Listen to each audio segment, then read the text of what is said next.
Como hemos llevado durante varias semanas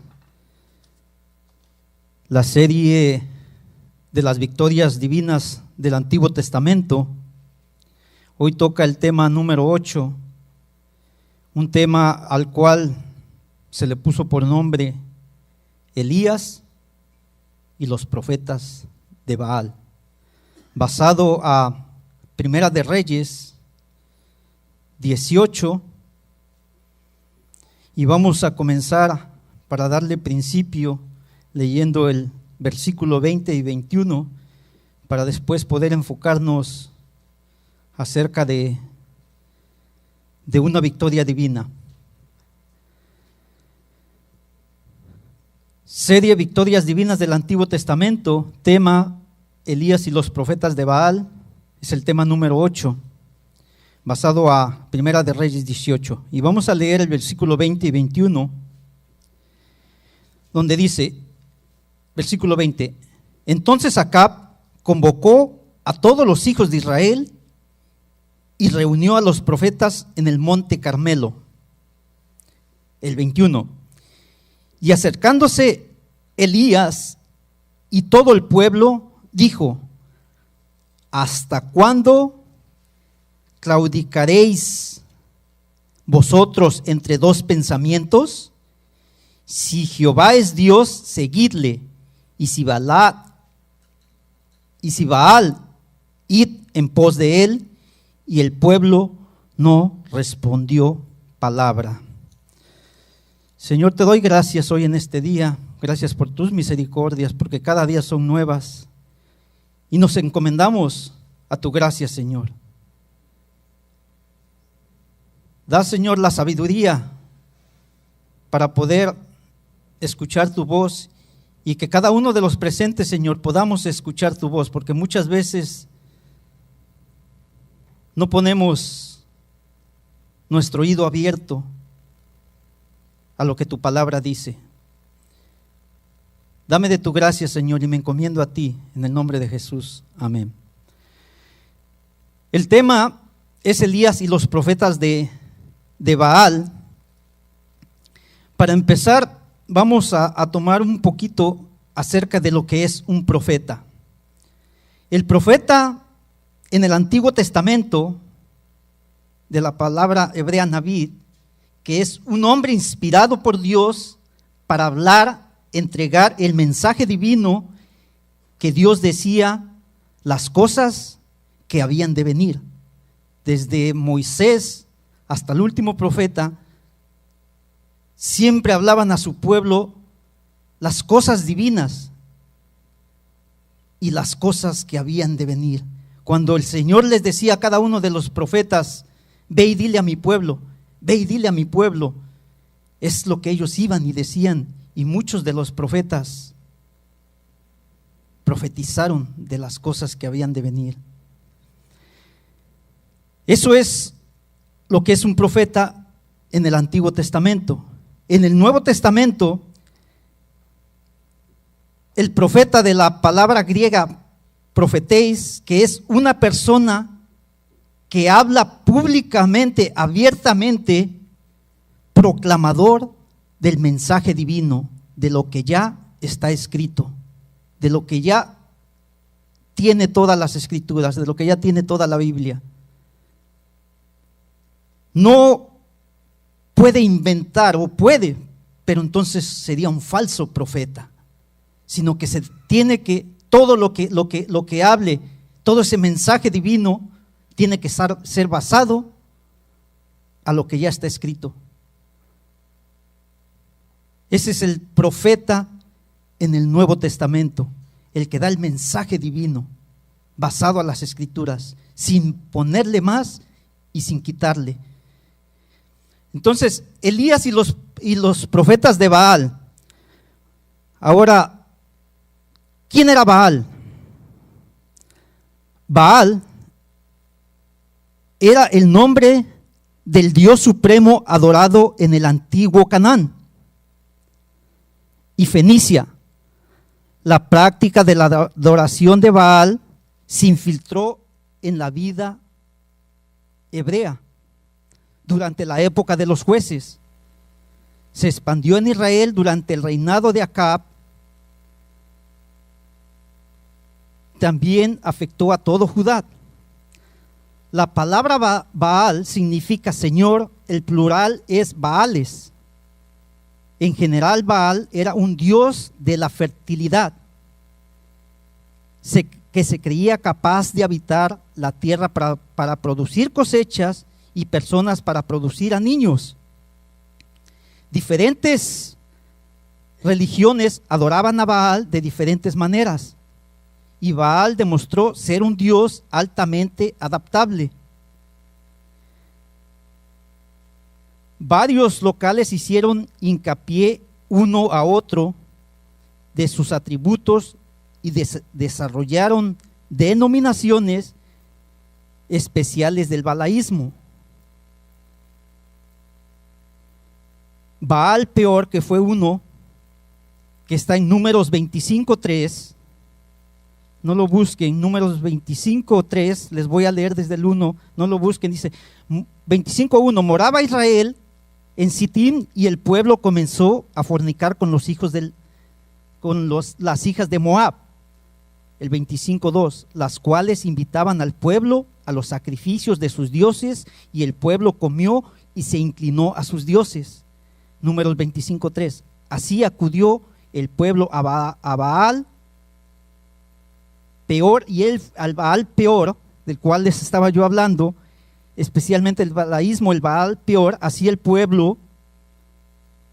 acudió el pueblo a Baal Peor, y el furor de Jehová se incendió contra Israel. Ese era un Baal Peor.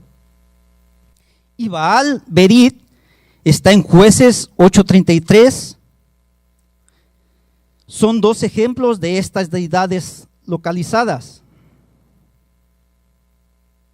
Jueces 8:33 dice: pero aconteció que cuando murió Gedeón, los hijos de Israel volvieron a prostituirse, yendo tras los Baales, y escogieron por Dios a Baal Berit. Según la mitología cananea, Baal era el hijo de él era un dios, supuestamente el padre de Baal, el dios principal, y Asera la diosa del mar. Baal era considerado el más poderoso de todos los dioses, eclipsando a él, eclipsando, cuando hay un eclipse, como que opacando a él. Él era supuestamente el padre de Baal, el que fue visto como débil e ineficaz. En varias batallas, Baal derrotó a Yam, el dios del mar, y a Mot, el dios de la muerte y del inframundo. Las hermanas consortes de Baal eran Astoret, una diosa de la fertilidad asociada a las estrellas, y Anat, una diosa del amor y de la guerra. Los cananeos adoraban a Baal como el dios del sol.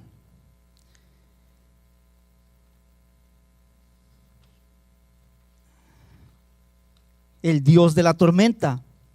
Él es generalmente representado sosteniendo un rayo, quien derrota a enemigos, produjo cosechas. También lo adoraban como un dios de fertilidad que proporcionó a los niños. La adoración de Baal fue arraigada en la sensualidad e involucró a la prostitución, rituales en los templos. A veces apaciguar a Baal requería sacrificios humanos, generalmente el primogénito de la persona haciendo el sacrificio. Supuestamente, cuando estaba molesto, en ira, Baal, el pueblo cananeo hacía sacrificios humanos, especialmente en niños.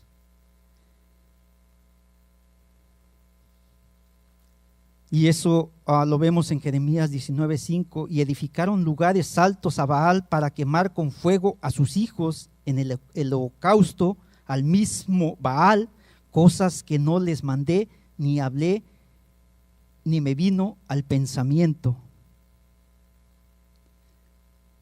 Antes de que los hebreos entraran a la tierra prometida, Dios advirtió contra la adoración de los dioses de Canaán, Deuteronomio 6:14. Pero Israel entregó a la idolatría de todos modos durante el reinado de Acab y Jezabel, a la altura de la adoración de Baal en Israel.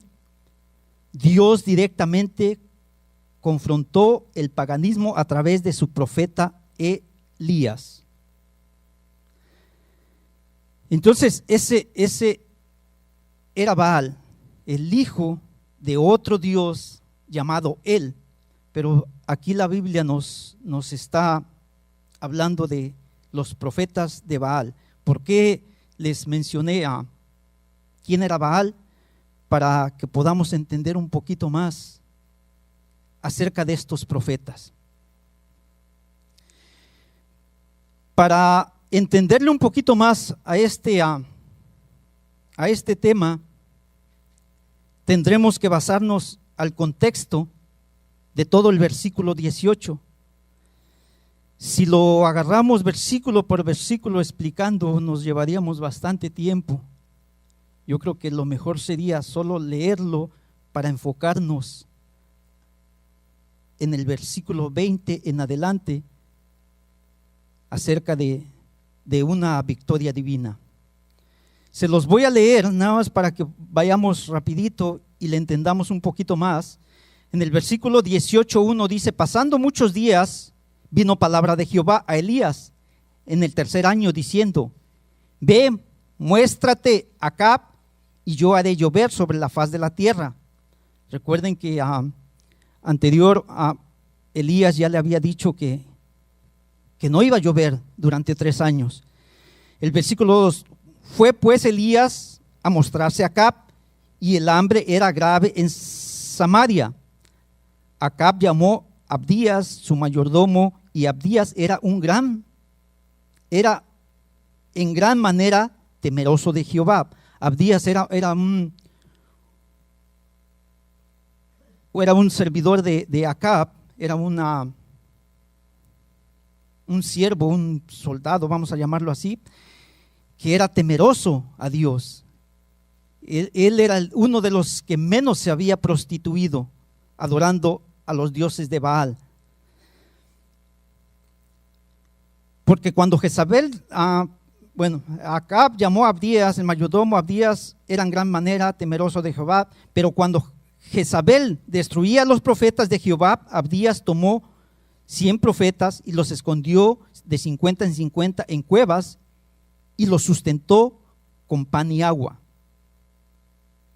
Dijo pues Acab a Abdías: ve por el país a todas las fuentes de agua y a todos los arroyos, a ver si acaso hallaremos hierba con que conservaremos la vida de los caballos y a las mulas, para que no nos quedemos sin bestias.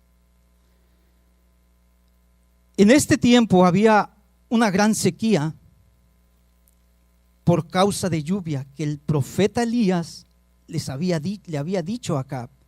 Pero vamos a sintetizarlo, vamos a cortarlo para no extender mucho tiempo. La sequía siempre trae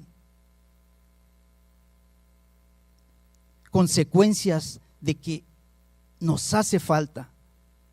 Siempre, si yo escucho siempre a Toño que habla de que campesino, a mí me pone a pensar, si un campesino siembra y no llueve, esa sequía hará que no produzca nada lo que sembró. Entonces, esta sequía hacía que Acab estuviera desesperado. Y una de las cosas que puede causar sequía en el cristianismo podría ser apartarse de lo que estoy señalando con mi mano. De lo que estoy señalando aquí con mi mano, de lo que está escrito, puede causar una sequía en cada uno de nosotros. Y vamos a sintetizarlo, les digo, entonces después Elías se tenía que presentar con Acab. Pero antes de presentarse encontró Abdías.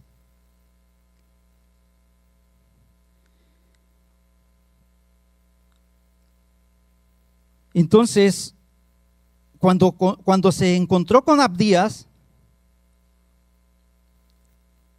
le dijo que fuera a decirle a Acab que Elías ya estaba de regreso. Abdías le dijo, pero espérame, ¿me quieres mandar a la muerte? Porque Acab te mandó a buscar por todos los alrededores y no te encontraron. Ahora me dices que vaya yo y que le diga, y cuando vaya yo y regrese, el Señor te lleva y ya no te encontramos. ¿Quieres acaso que he hecho yo en contra para que yo sea muerto, para que me mate Acab? Entonces Elías entendió y le dijo, bueno,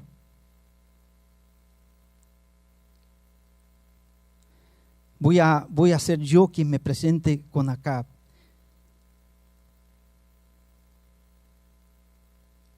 Y en el versículo 17 vamos a cortarle un poquito. Cuando Acab vio a Elías, le dijo, ¿eres tú el que turbas a Israel? La palabra turbar tiene un significado como de alborotar. En México le llamamos, no sé cuántos han escuchado esta palabra, argüendero, que alborota a muchas personas. Y entonces Acab le decía, ¿eres tú el que turbas a Israel? El que el que alborotó a Israel por lo que había hecho acerca de lo que no iba a llover durante 3 años. Y él respondió, yo no he turbado a Israel, sino tú y la casa de tu padre, dejando los mandamientos de Jehová y siguiendo a los Baales. 19. Entonces pues ahora, envía pues ahora y congrégame todo Israel en el monte Carmelo. Y los 450 profetas de Baal y los 450 de Acera, que comen de la mesa de Jezabel. Acab era el rey que se casó con una princesa fenicia llamada Jezabel, hija de él, Baal, rey del Sidón, de Tiría. Si entramos aquí en el siguiente versículo,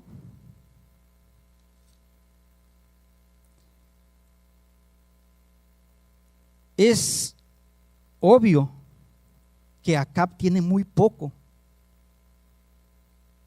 que ver con este pasaje. Su papel en la narración se limita a la convocación, porque Elías le dice, convoca a todo el pueblo de Israel. Es esa que tiene muy poco aquí, lo que Elías le dice, convoca.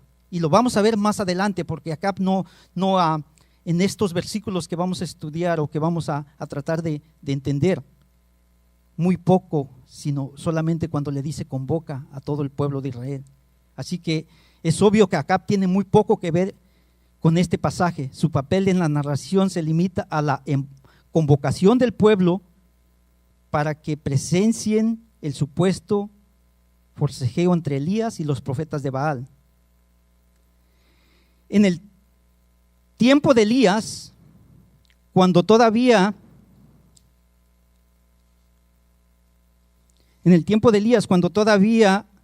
prevalecía el politeísmo. Ahora, ¿qué es el politeísmo? El politeísmo, del griego toauk, si no lo pronuncio bien, pues no es mi idioma, ¿ok? Pero bueno, el politeísmo es un sistema religioso cuyos seguidores creen en la existencia de múltiples dioses, personificación de elementos naturales, sentimientos o actividades humanas, normalmente organizados en una jerarquía o panteón. No se trata de una diferencia de nomenclatura, los distintos nombres de una sola deidad, sino de diversos dioses con características individuales claramente identificables en el politeísmo.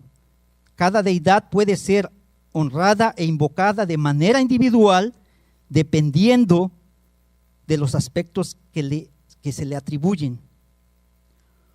Una variante del politeísmo es el enoteísmo, palabras muy raras, ¿verdad? Donde una deidad ocupa un lugar de preeminencia y veneración por encima de las demás. Un ejemplo actual de religión politeísta es el hinduismo. Y ejemplos históricos son las antiguas religiones egipcias, griegas y romanas, que tenían diferentes dioses, cada uno con una deidad. En las sociedades politeístas no suelen existir una teología propiamente dicha, aunque suele consistir con sistemas filosóficos y éticos bastante complejos. Cada fuerza sobrenatural o acontecimiento trascendental, como el rayo de la muerte o el embarazo, atienden a unos mecanismos establecidos que conforman un complejo orden cósmico muy jerarquizado, descrito mediante mitos, leyendas y obras sagradas en el politeísmo debido a un entramado. Entonces, en la época de Elías existía ese politeísmo, aún existía el tener varios dioses. Ahora, en el versículo 20 dice: entonces Acab convocó a todos los hijos de Israel y reunió a los profetas en el monte Carmelo. Versículo 21.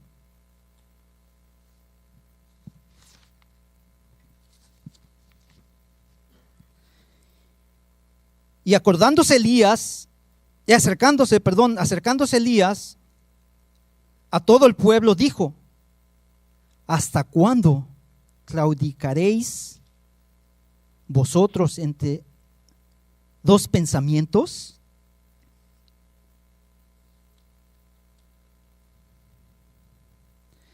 La palabra claudicaréis tiene un significado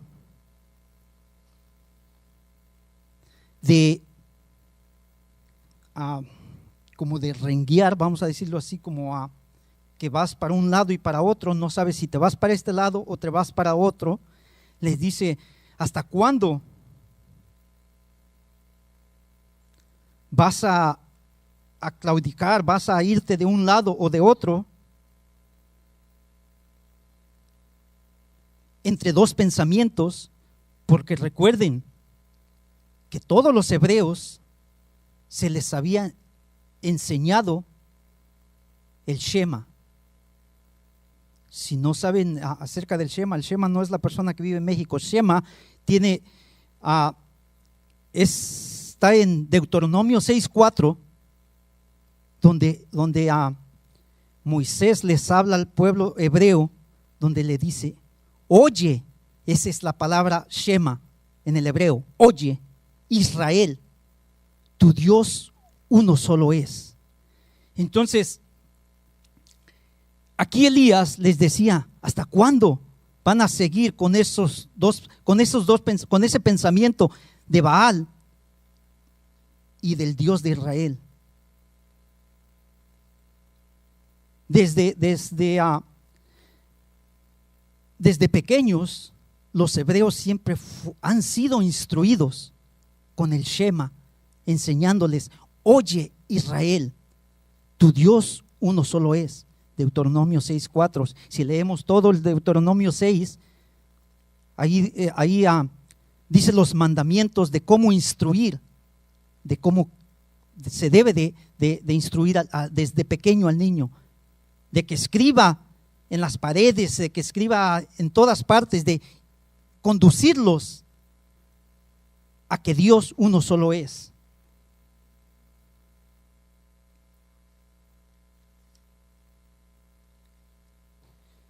Entonces, esto de que tu Dios uno solo es una palabra que se le llama monoteísmo. Cuando Elías les decía, ¿hasta cuándo vas a tener esos dos pensamientos? ¿Hasta cuándo claudicaréis vosotros en dos pensamientos? Les estaba dando el monoteísmo, que es la creencia de que existe un solo Dios. La palabra como tal se compone del prefijo mono, que significa único, y el vocablo griego theos, que se traduce Dios, uno solo Dios. Y el sufijo ismo, que indica doctrina para las doctrinas religiosas monoteístas. Dios es el ser supremo y todopoderoso, creador del universo, principio, causa y fin último de todo. En este sentido, el mundo tal como los conocemos es inconcebible sin Dios en el cristianismo. El cristianismo se autodenomina monoteísta, pues cree solamente en un Dios, ser supremo, Padre y Creador del universo. En la Biblia, Pablo de Tarso lo explica así: mas para nosotros solo hay un Dios, el Padre, de quien son todas las cosas, y nosotros en Él, y un Señor Jesucristo, por el cual son todas las cosas, y nosotros por Él. En 1 Corintios 8:5 dice, pues aunque haya algunos que se llamen dioses, sea en el cielo o en la tierra, como hay muchos dioses y muchos señores, 8:6, para nosotros, sin embargo, solo hay un Dios, el Padre, del cual proceden todas las cosas, y nosotros somos para Él, y un solo Señor. Entonces continuamos, dice, para vosotros entre dos pensamientos les hace una palabra: si Jehová es Dios, seguidle, y si Baal, id en pos de él. Y el pueblo no respondió palabras.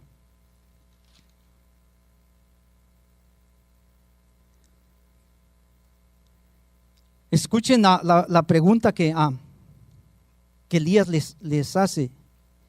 Si Jehová es Dios, seguidle. Lo que les dice: si Jehová es Dios, seguidle. Y si Baal, id en pos de él. Y el pueblo no respondió. En Josué 24:15 dice: y si mal os parece servir a Jehová, escogeos hoy ¿a quién serviráis? Si a los dioses a quien sirvieron vuestros padres cuando estuvieron al otro lado del río, o a los dioses de los amorreos en cuya tierra habitáis. Y les dice José: pero yo y mi casa serviremos a Jehová.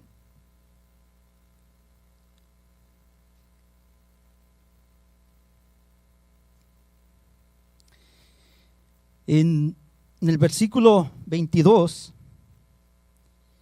dice: y Elías, volviendo a decir al pueblo: solo yo he quedado profeta de Jehová, mas de los profetas de Baal hay 450 hombres. El propósito fundamental no era que se supiese cuál de los dos era el más grande y poderoso, sino cuál era el único y verdadero Dios para el pueblo de Israel, porque estaban entre Baal y entre el Dios creador del universo, el Dios de Abraham, de Isaac y de Israel y de Jacob. Entonces Elías no tenía el propósito fundamental de que se supiese quién era más poderoso, sino mostrarles a qué Dios es al que siguen, a qué Dios en qué Dios se van a inclinar. ¿Cuál es el Dios verdadero? El pueblo vacilaba, es decir, cojeaba, que fue lo que les decía yo acerca de la palabra cuando les dijo: ¿hasta cuándo claudicaréis? Que es eso, cojear, te vas de un lado o te vas del otro. Y el pueblo se iba del lado de Baal, pero también sabían del Dios de Israel, porque se les había enseñado desde pequeños el Shema: oye Israel, tu Dios uno solo es. Entonces el pueblo vacilaba, es decir, cojeaba, no teniendo firmeza.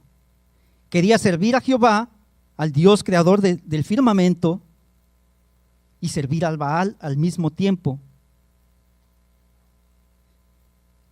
Ser indeciso es algo que no le agrada a Dios. Jesucristo lo dijo en Mateo 6:24, no lo busquen, dice: ninguno puede servir a dos señores, porque aborrecerá al uno y amará al otro, o estimará al uno y menospreciará al otro. No podéis servir a Dios y a las riquezas. Y el pueblo de Israel cojeaba entre dos dioses,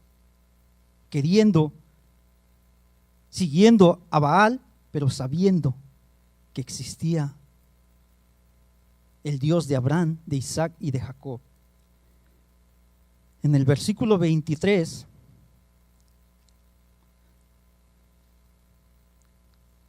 dice: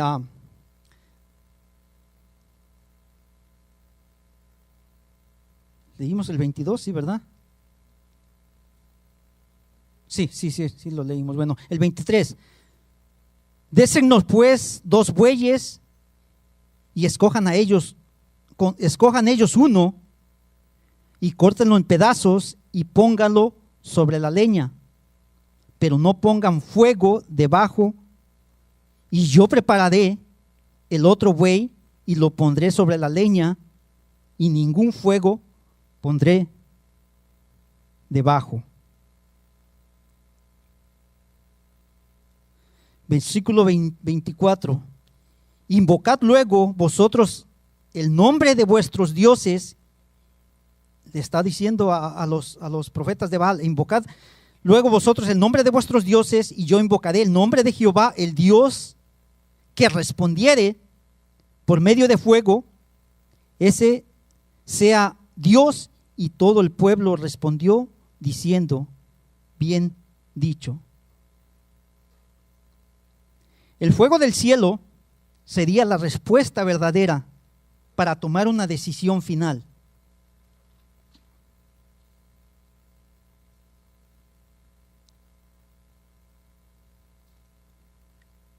Es por eso que Elías les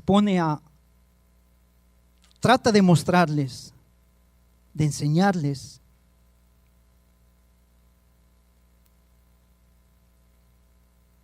que de donde descienda el fuego para darles y enseñarles cuál es el verdadero Dios. En el versículo 25 dice: entonces Elías dijo a los profetas de Baal: escoged un buey, preparadlo, y vosotros primero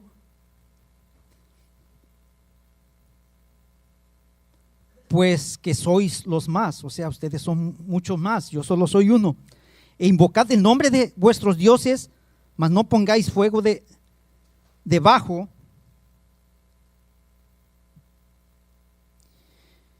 Versículo 26, y ellos tomaron el buey que les fue dado, y lo prepararon e invocaron el nombre de Baal desde la mañana hasta el mediodía, diciendo: Baal, respóndenos. Pero no había voz, ni quien respondiese. Entre tantos ellos andaban saltando cerca del altar que había hecho. Elías les dio el privilegio de ser primero ellos los que invocaran a su Dios. Y ellos empezaron a saltar y a danzar, invocando que descendiera el fuego que consumiera el holocausto.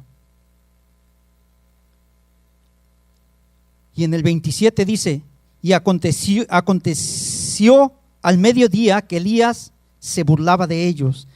Aquí la palabra burlar del hebreo hatal tiene un significado de que los estaban ridiculizando, estaban quedando en ridículo por todo lo que estaban haciendo. Les decía: no sean ridículos, no se engañen ustedes mismos, porque saltaban, danzaban, invocando a un Dios que no existe,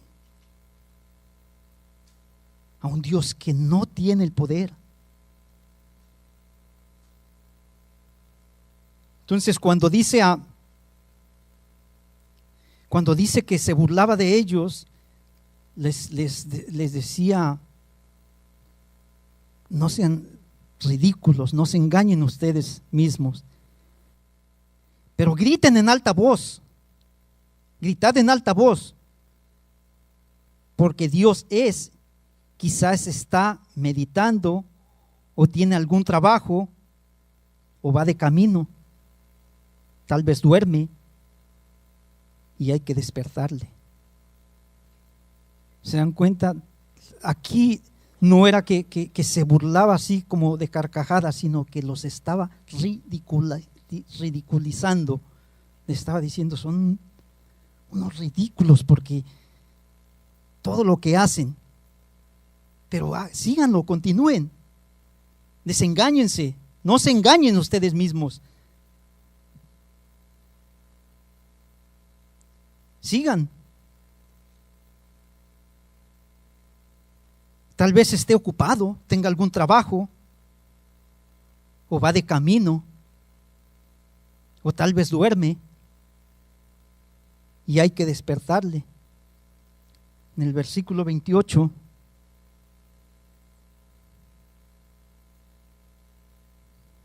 dice: y ellos clamaban a grandes voces, y se sajaban con cuchillos. Cuando dice aquí: y ellos clamaban a grandes voces, la palabra clamar, que tiene un significado en el hebreo, que es mediante la idea de acosar a una persona. O sea, que ellos trataban de acosar, de llamar la atención, de acosar a este Dios, Y dice, y se sajaban con cuchillos. La palabra sajaban, sajar, que es gadat en el hebreo, que es acuchillar, cortarse, o sea, usaban cuchillos, se cortaban. Y con lancetas conforme a su costumbre. Las lancetas son una lanza especialmente con una punta de hierro, hasta chorrear la sangre sobre ellos. Los profetas de Baal tuvieron la oportunidad de tener el primer culto ocupándose la mayor parte del día. Su ritual llegó al extremo. El cortarse con cuchillos era una costumbre en los cultos paganos entre el Dios adorado y el adorador. Daban gritos y danzaban a pesar de su escándalo y ritual. Aquello fue un culto muerto. Los dioses de fuego no respondieron.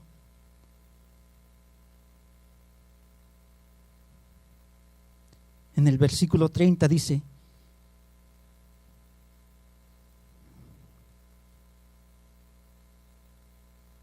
¿29? Sí, ¿verdad? 29. Pasó el mediodía y ellos siguieron gritando frenéticamente hasta la hora de ofrecer el sacrificio, pero no hubo ninguna voz, ni quien respondiese, ni escuchase. En el 30, entonces dijo Elías a todo el pueblo: acercaos a mí. Y todo el pueblo se le acercó, y él arregló el altar de Jehová que estaba arruinado.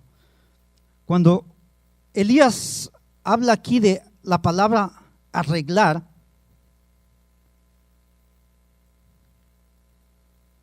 es una palabra hebrea, harás, no, perdón, es una palabra hebrea, rafá, que es remendar. Esto significa que en el monte Carmelo, la parte donde dice arreglar, es que sí, antes había culto al Dios de Israel, pero estaba arruinada, estaba destruida. Entonces Elías tuvo que arreglar.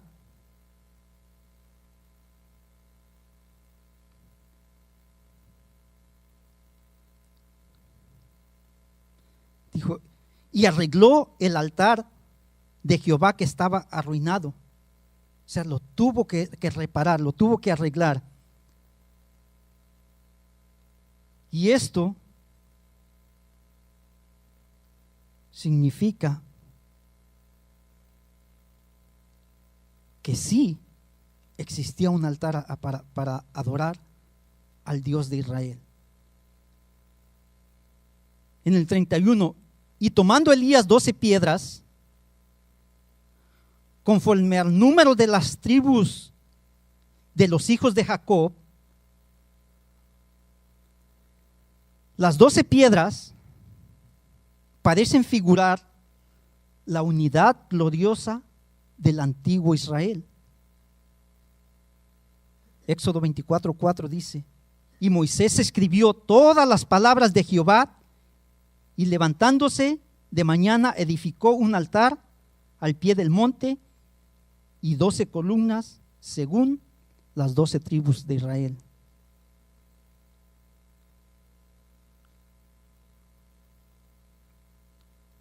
Entonces, y tomando Elías 12 piedras, que tiene un significado de las 12 tribus de Israel, conforme al número de las tribus de los hijos de Jacob, el cual había sido dada palabra de Jehová diciendo: Israel será tu nombre. Versículo 32.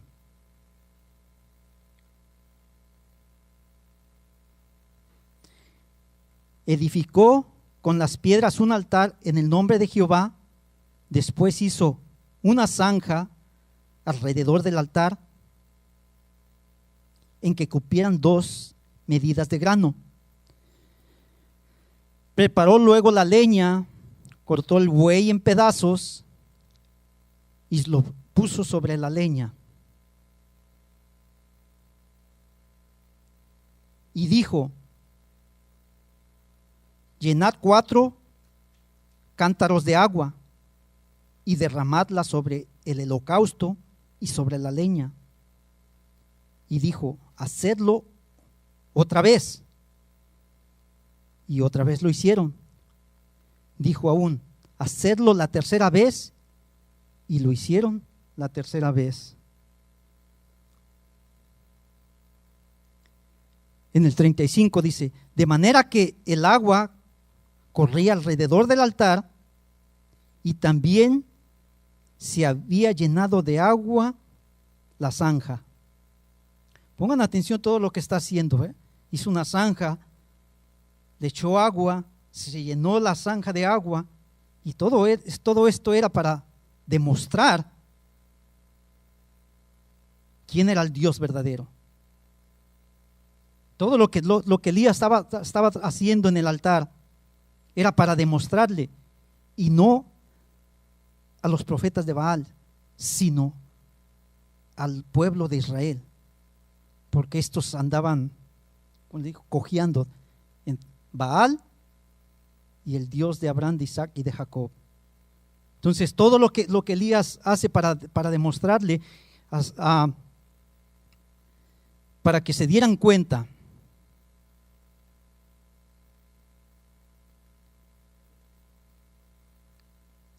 Cuando llegó en el 36, cuando llegó la hora de ofrecer el holocausto,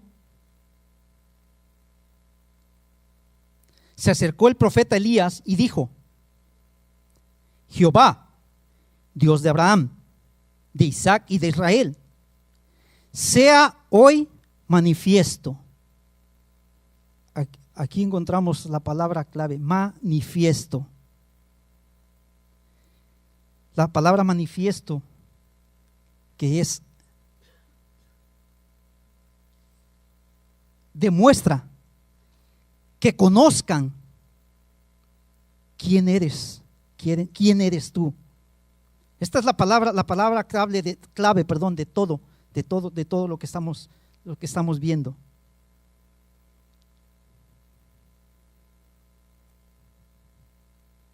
Sea hoy manifiesto, porque una vez tenía que manifestarse. Toda esta generación no fue la que salió de Egipto, ni la que cruzó el mar viendo cómo Dios se manifestaba, pero todos estos fueron instruidos generación tras generación. Sabían que Dios antes se había manifestado, desde las plagas en Egipto, desde que cruzaron el mar en seco, Dios se les había manifestado. Se había dado a conocer quién era el Dios de Israel. Desde que estuvieron en el desierto, que les dio de comer el maná, toda esta generación no fueron los que vieron ese manifiesto de Dios, pero fueron instruidos a través de generaciones, porque los hebreos así son. Ellos les van enseñando desde pequeños. Tal vez hasta nos ponen la muestra, porque de ellos desde pequeñitos les van enseñando el Shema. Oye Israel, y les enseñan cada uno de los mandamientos, les enseñan acerca de Yahweh, que es la palabra en hebreo de Jehová, de Yahweh, el creador de todo el universo. Entonces les dice que sea manifiesto, para que una vez más esta generación se dé cuenta, esta generación perversa, esta generación necia, sea manifiesto que tú eres Dios de Israel, y que yo escuchen, y que yo soy tu siervo solamente soy un siervo, no soy nada. ¿Se dan cuenta lo que Elías les dice? Que tú eres, yo solamente soy un simple siervo.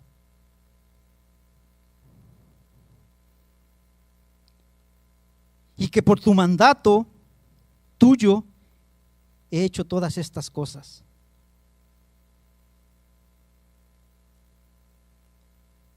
En el 37, respondiendo Jehová, respóndeme Jehová, respóndeme para que conozca este pueblo que tú, oh Jehová, eres el Dios y que tú vuelves a ti el corazón de ellos. La palabra volver del hebreo Shabbat, que cambiar de dirección, cambiar de mente, de pensamiento. Demuéstrale, Señor, para que vean lo que ya se les enseñó, lo que ya les trajo la generación, y cambien de pensamiento, vuelvan hacia ti, cambien de dirección.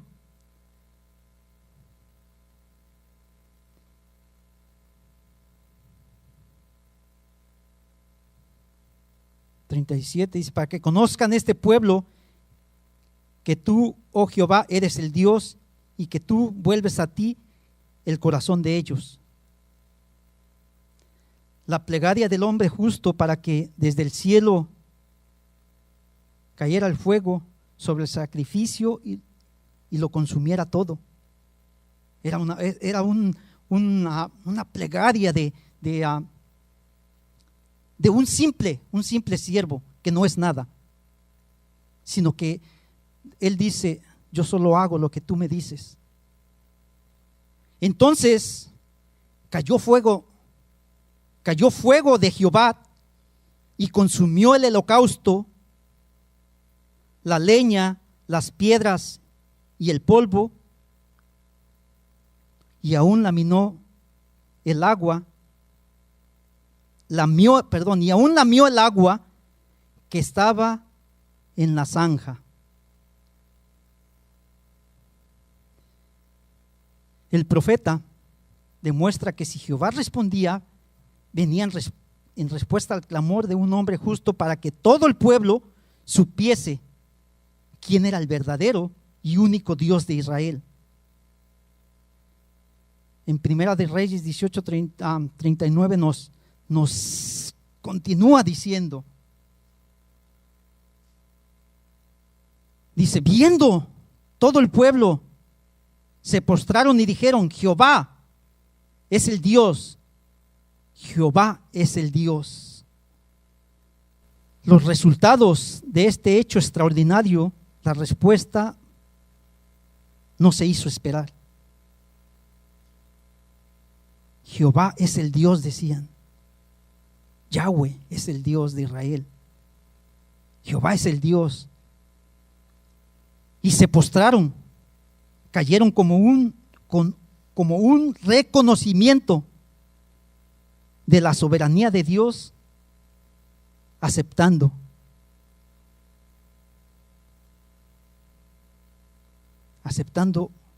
al Dios de sus generaciones, al Dios de Abraham, de Isaac y de Jacob.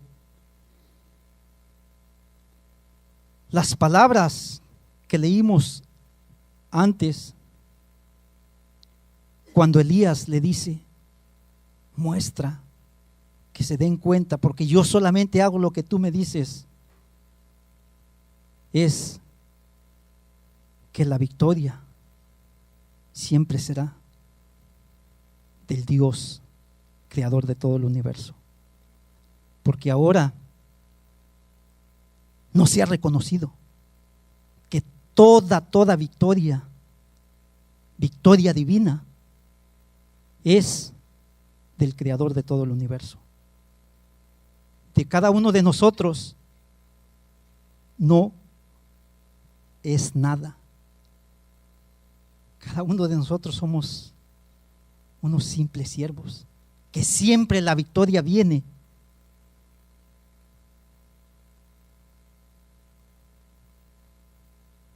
del Creador de todo el universo.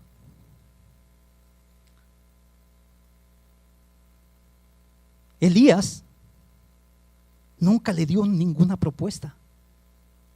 Elías siempre recibió la orden que él le decía. ¿Se acuerdan cuando en el Nuevo Testamento los apóstoles dijeron que se hacían caer fuego del cielo, como lo hizo Elías? Pero Jesucristo les dijo: espérense, porque vienen a mí a darme propuestas. Elías nunca dio una propuesta. Elías cumplió lo que se le estaba diciendo, mostrando que la victoria divina es de Dios, no de él. Ahora, más adelante viene el juicio, pero dice en el Nuevo Testamento: ama a tus enemigos. Hace unas semanas atrás recuerdo que en una enseñanza, ¿verdad?, igual decía: ¿quieres que los elimine? Espérate, tú cumples lo que se te dice, no me digas lo que tenga yo que hacer. ¿Por qué a Elías no le dice: ama a tus enemigos y perdónalos? Porque más adelante lo vamos a ver cómo elimina a los profetas de Baal. Elías nunca dio una propuesta. Elías solo escuchó órdenes, y es lo que hace falta en la iglesia: escuchar la voz de Dios. Porque escuchando la voz de Dios es como viene la victoria divina.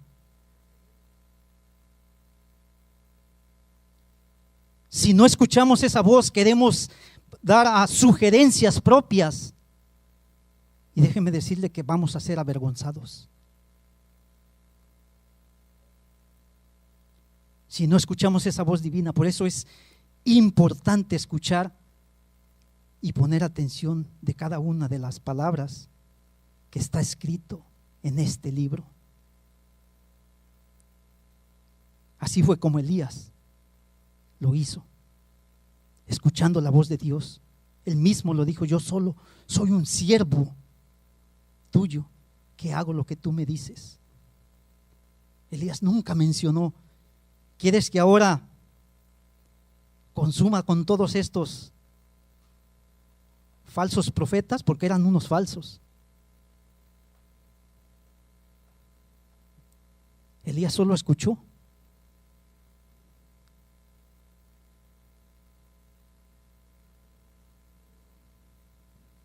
La victoria divina, Elías la estaba reconociendo, que viene de Dios, que no es victoria mía, ni tuya, ni de nadie, sino el poder.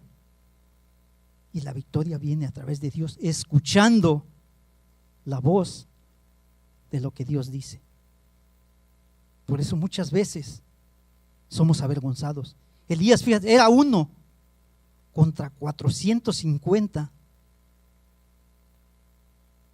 Nunca tuvo el temor de ser avergonzado, sino escuchando lo que el Señor le decía, lo que Dios le decía.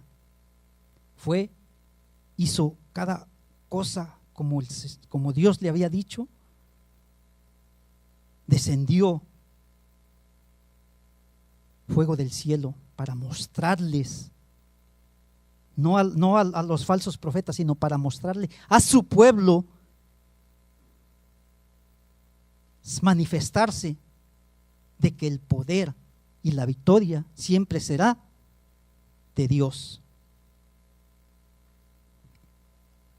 Entonces Elías, en el 40, le dijo: poner a los profetas de Baal. Pero escuchen, el juicio de Dios tampoco se hizo esperar. Entonces Elías le dijo: poned a los profetas de Baal, prended a los profetas de Baal para que no se escape ninguno. Y ellos los prendieron y los llevó Elías al arroyo de Cisón y ahí los degolló.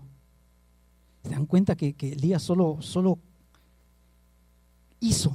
escuchó la voz y lo hizo? Nunca dio una sugerencia, nunca dijo: a ver, Señor, ¿quieres que haga esto o quieres que los degolle? No, él simplemente hizo lo que Dios le había dicho. En Deuteronomio 18:20 dice: el profeta que tuviere la presunción de hablar palabra en mi nombre, a quien yo no le haya mandado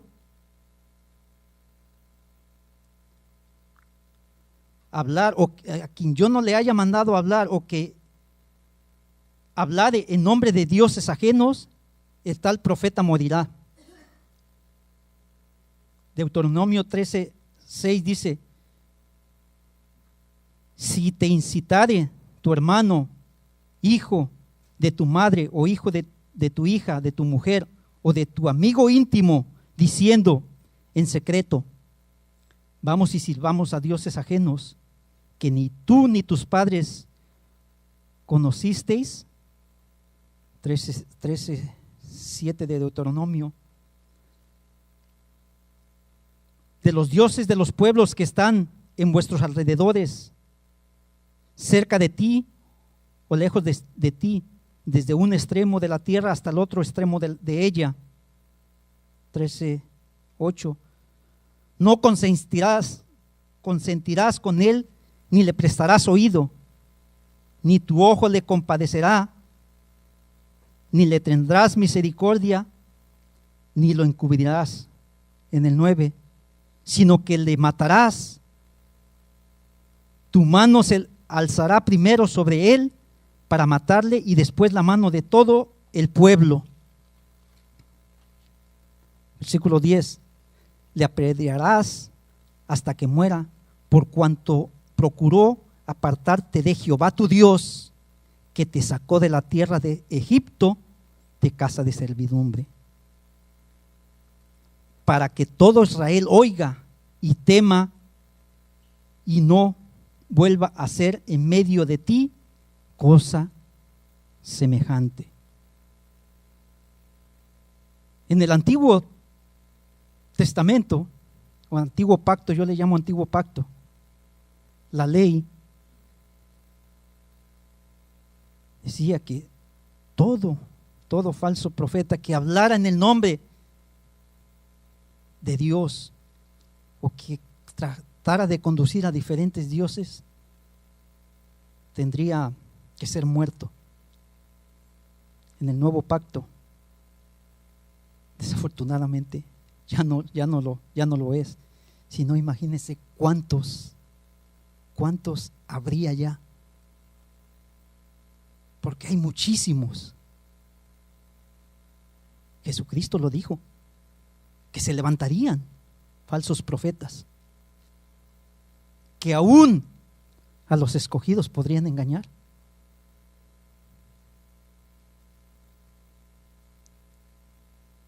Pero ¿saben cuál es el profeta?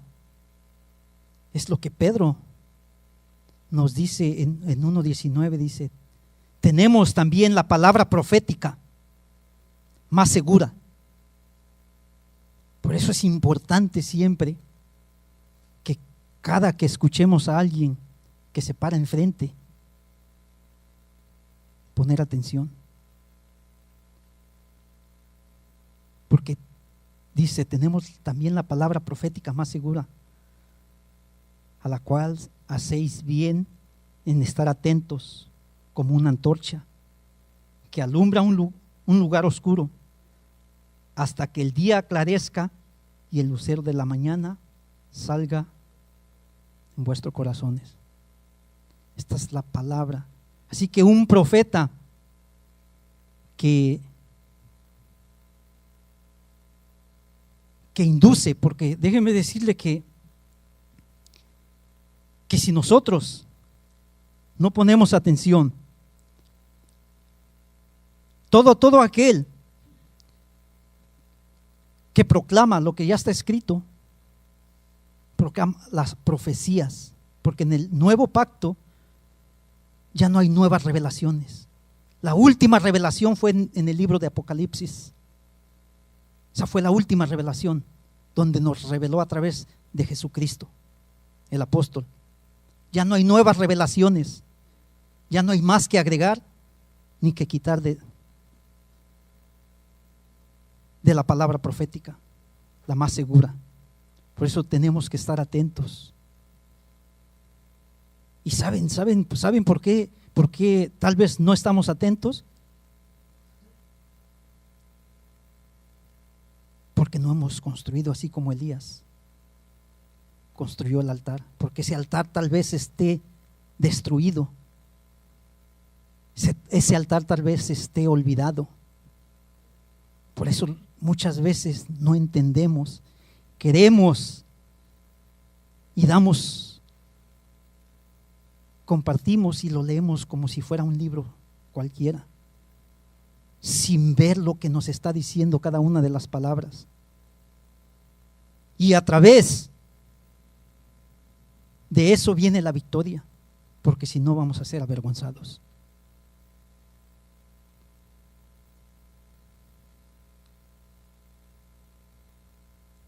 Salmo 119:80 dice: sea mi corazón íntegro en tus estatutos, para que no sea yo avergonzado.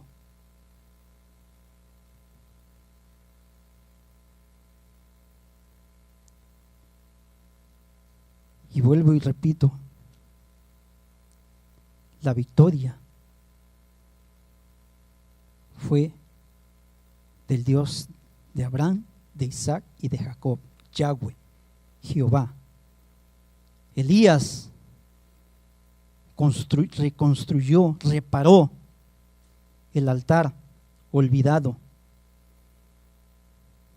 Todo lo que hizo fue para mostrarles que Dios se manifestaría con una victoria divina, mostrándoles que solo hay un Dios y que no hay más, así como los Baales. La victoria siempre vendrá de Dios, siempre y cuando nos vayamos a lo que está escrito. Y cuando estés frente a un falso, yo no sé si lo saben ya identificar. Si no saben es porque no nos vamos a las escrituras. Yo todo el tiempo a cualquiera que se para conmigo a conversar, yo le digo, vamos a las escrituras. Siempre que escuchemos a alguien que esté compartiendo, pongamos atención. Si lo que dice está escrito, si concuerda, porque de otra manera nos vamos a comer absolutamente todo. Hasta podría cumplirse lo que el Señor dijo. Se levantarán falsos profetas que aún a los escogidos. Vamos a terminar y vamos a ponernos de pie. Y invitándolos que si el altar, que es tu corazón, está abandonado, ya está destruido, yo los invito a que vamos a reconstruir ese altar que es el corazón de cada uno de nosotros. Porque muchas veces tal vez ya abandonamos, ya lo dejamos al olvido, ya solo venimos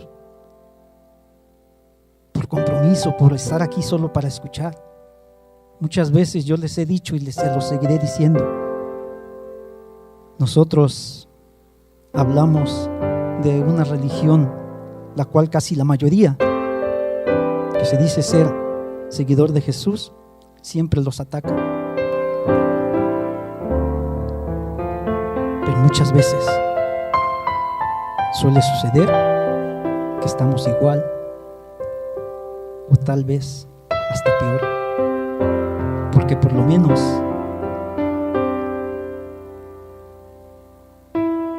ellos no estudian. Bueno, también nosotros a lo mejor no estudiamos, pero por lo menos lo hacen por ignorancia.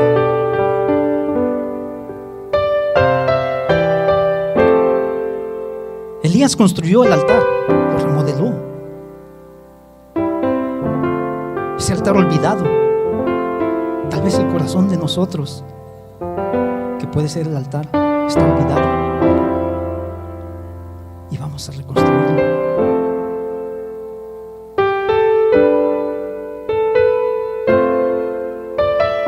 Y recuerden,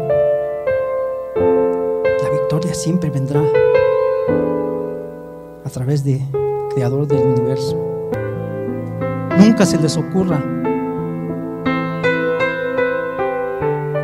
darle la victoria a Casa de Oración, porque Casa de Oración no es nada. En Casa de Oración hay seres humanos, y recuerden que el ser humano comete errores.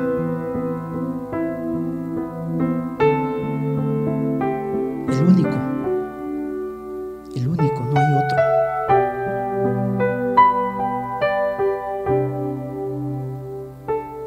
Ese Dios que se manifestó en el Evangelio de Juan, en el capítulo 1, nos dice acerca del Dios, de ese Dios que vino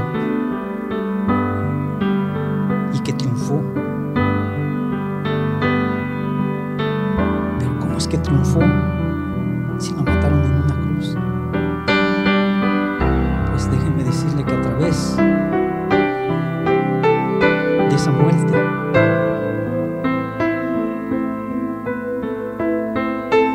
tuvo la victoria divina para que tú y yo, cada uno de los presentes, estemos por una eternidad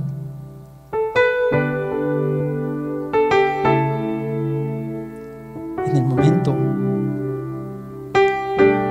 que venga por su iglesia, estar en una eternidad ante su presencia. La victoria siempre será y seguirá siendo, no tuya, no mía, no de Casa de Oración, no de un pastor, no de un ministro, no de un apóstol, no de un maestro,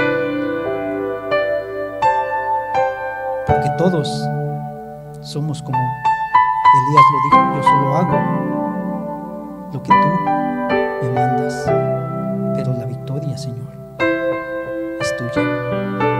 Si ese altar lo has dejado abandonado, ese altar que es tu corazón, lo has dejado abandonado, yo los invito a que podamos reconstruirlo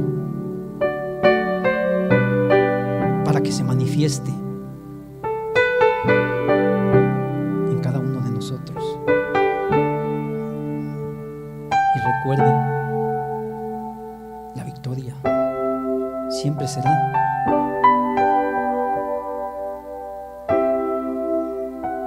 del que dio la vida por ti y por mí, del mismo, el mismo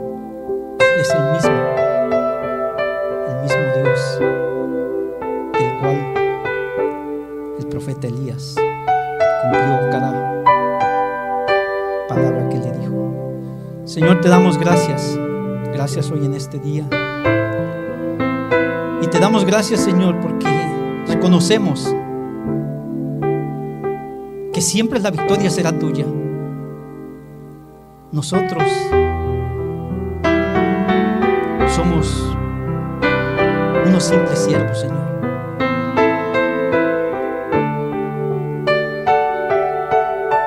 queremos es escuchar tu voz para así cumplir lo que tú digas. Pero siempre, siempre la victoria vendrá. Esa victoria divina siempre vendrá de ti, porque tú eres el único, el que tiene el poder. Tú conoces a tu pueblo, conoces a tu iglesia y conoces a esta congregación, Señor. Tal vez ese altar que es nuestro corazón está olvidado. Tal vez ese altar lo hemos dejado, así como lo dejaron en el Monte Carmelo. Pero tú, Señor,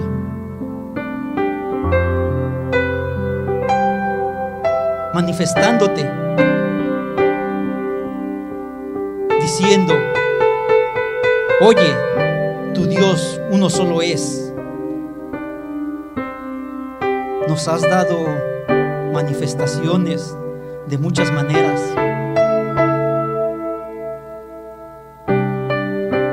Y muchas veces nos olvidamos, Señor. Así como el pueblo de Israel te manifestaste generación tras generación, iban y se entregaban a falsos dioses. Ayúdanos, Señor. Ayúdanos para que podamos escuchar tu voz y que podamos volver a ti. Solo tú lo sabes.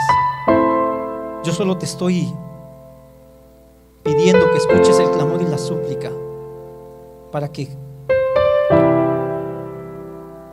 toda alma, todo ser viviente, Señor, que ha descuidado ese altar, ese corazón, escuche tu voz, manifiéstate, Señor, porque tú eres el que tiene la victoria y el poder para que podamos volver a ti. Yo no lo sé, tú sí lo sabes, Señor. Yo lo único que hago es clamar. Perdónanos, Señor. Ayúdanos, porque separados de ti, Señor, ¿qué podemos hacer? Nada. Gracias por recordarnos de que tú eres el creador de todo el universo, el único que merece la gloria, que merece la honra, el único que da órdenes y que no recibe ningún consejo, el único que tiene y tendrá por siempre la victoria. Gracias, Señor. Para ti será siempre toda la gloria y toda la honra. Y ayuda a tu pueblo, ayuda a tu iglesia, Señor. Reconocemos que tú eres el único, el Dios verdadero, el creador de todo el universo. Recibe la gloria, recibe la honra, Señor. La victoria siempre será tuya. En el nombre de Jesús te damos gracias y te damos un fuerte aplauso, Señor. En el nombre de Jesús, amén.